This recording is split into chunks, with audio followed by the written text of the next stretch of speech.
Hey guys, welcome. It's nice to see you. I thought I would do something different today, Myers-Briggs related.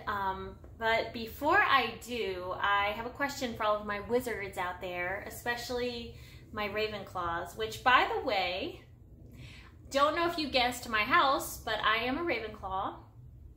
I thought I was a Hufflepuff for a long time, but apparently the Sorting Hat was kind of like, Ravenclaw, Hufflepuff, Ravenclaw, Hufflepuff, Ravenclaw. And so I am a Ravenclaw.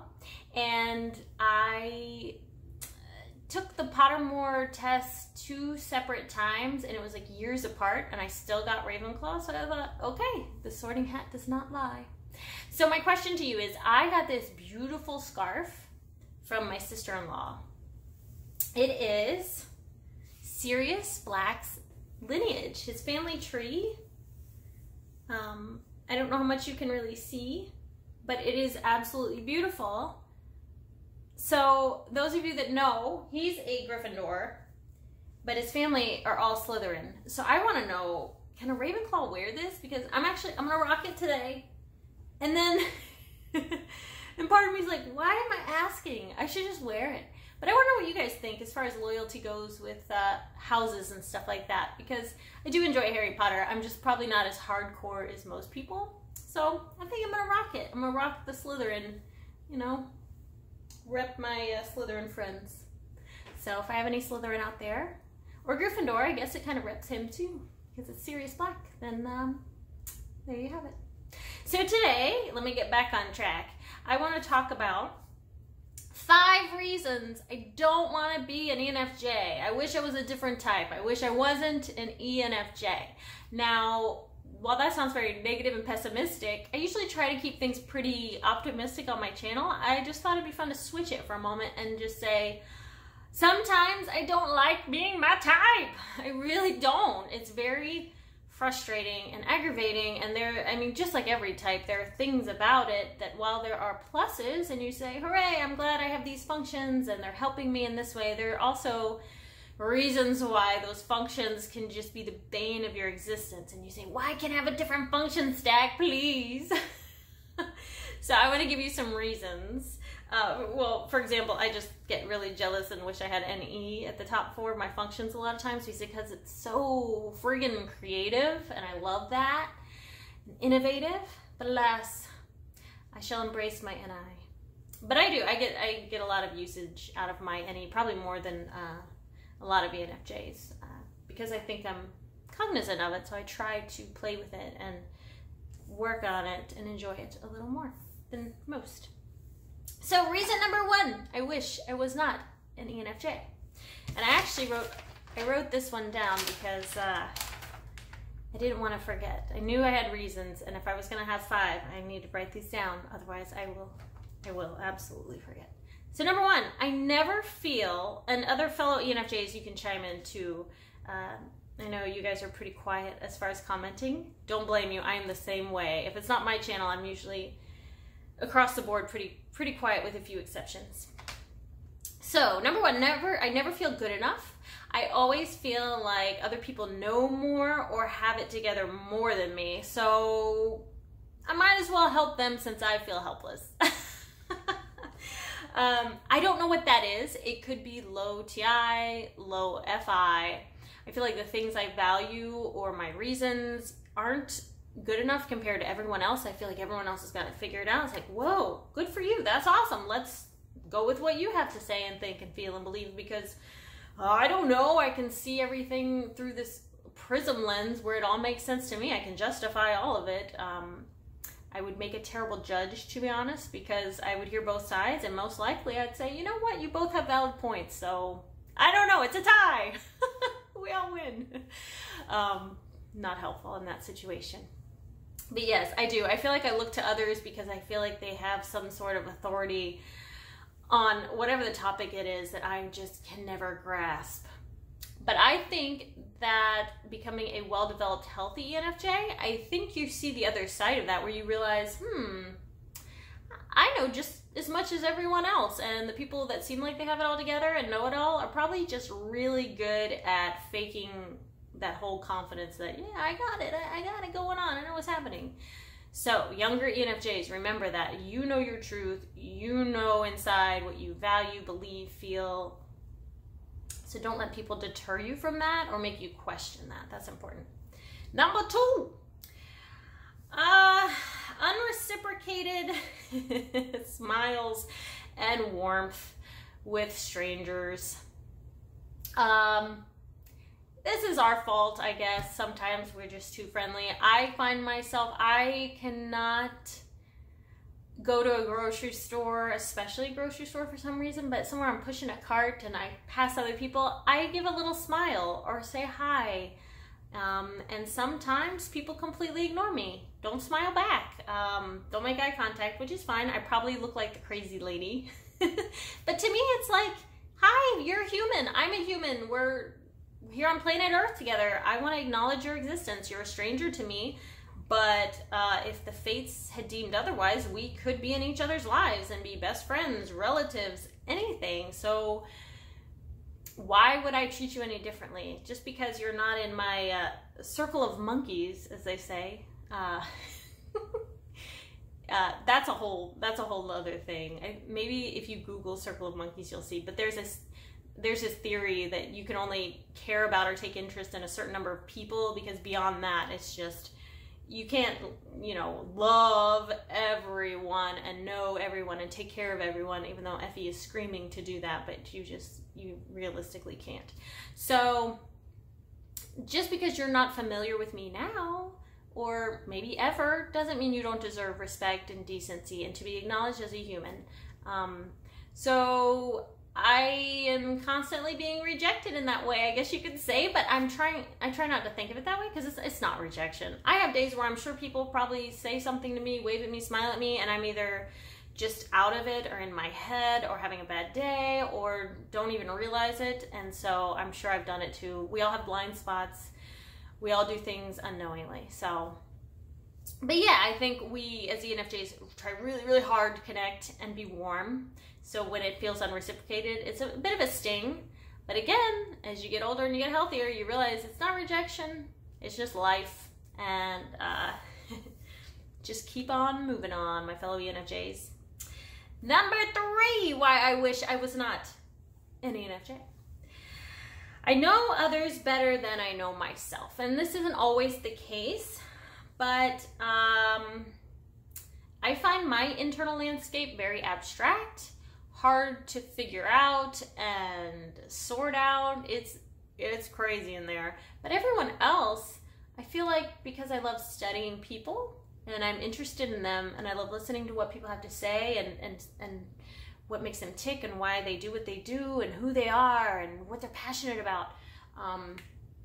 It's easier for me to collect that data and kind of file it away because I love people so much. I have like a Rolodex, I guess, in my mind. It doesn't feel like, a physical Rolodex, again, very abstract in there, so it's probably just a bunch of random Post-it notes everywhere in my head.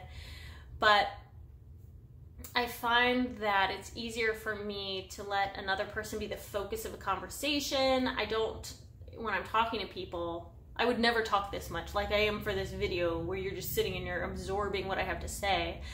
That to me, where I'm throwing a wall of sound at you, feels very rude and unnatural.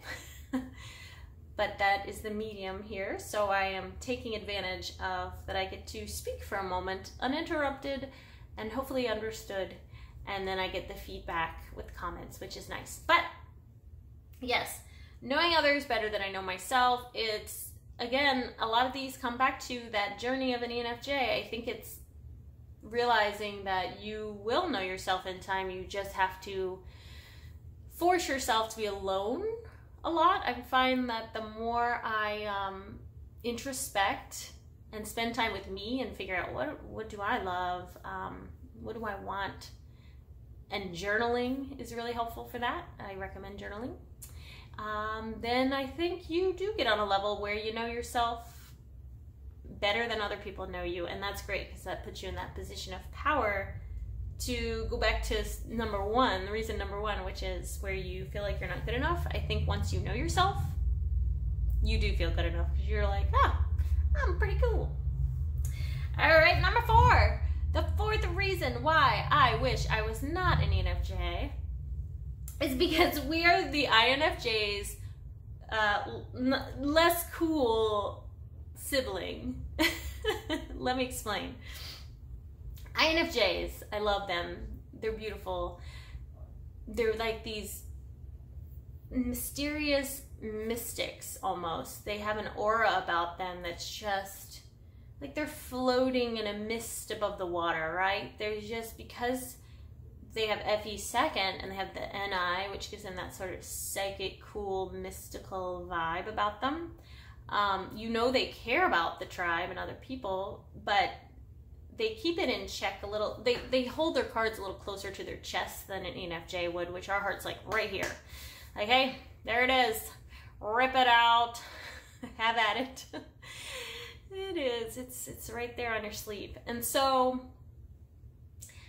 there's something to be said about that, like almost a detachment. And this could be an introvert thing too, not just INFJs, but especially INFJs. They're a little more cool. They're a little more laid back. They're a little more detached, you know? And whereas an ENFJ is kind of just like, oh, really? I'm excited. I care about everything. And so when you care, you're suddenly not cool, at least in society standards. For some reason, cool equals not caring. What does FE do? It cares a lot, a lot, a lot, a lot. And so about everything and everyone. So part of me is like, man, INFJs, like they're just, everyone talks about them because they're so rare. I think they're supposed to be the rarest type. And our 4 functions are the same, but we just have the first 2 and the last 2 flipped. But oh my gosh, it makes a difference. And so I look at that type, I'm like, if I was just an I, I would exude so much more coolness. But hey, maybe there's coolness to be said for those of us that are chipper and bubbly and excited to see you and just love you with everything we got. So remember that, fellow ENFJs. Even though we might not have that mysterious thing going for us necessarily, we have other things. I think we have charisma in spades. So we're kind of like a bard in D&D, you know? Just own that. Just own your bardness. And number 5, the 5th reason I wish I was not an ENFJ is because lead FE, which honestly, I think that 1 through 4, you could say all of that is probably because of lead FE. Extroverted feeling, that mothering function, the empathy function, which beautiful, very beautiful, the world needs it. However, as someone with it, it can sometimes feel like the bane of my existence, because the weight of guilt, if I don't call a person or respond within a certain amount of time, or if I don't visit someone, even though I don't want to go, if I feel like people aren't receiving me well, and so it's exhausting, because it's almost like, whereas IJs don't like chaos, our chaos, I guess, our chaos would be basically in the form of people. And I guess this is where the word manipulative gets thrown around, like FE being more of trying to get the desired social results, because it's almost like you want to have a handle on things and make sure, at least for me, it's more of a, I want to make sure everyone's happy and everything's okay, and if they're not happy, how do I make things better? Which in a way is kind of controlling. So I wonder if the bottom line for all of us is we're just seeking control in one form or another, but the harsh reality is none of us are in control.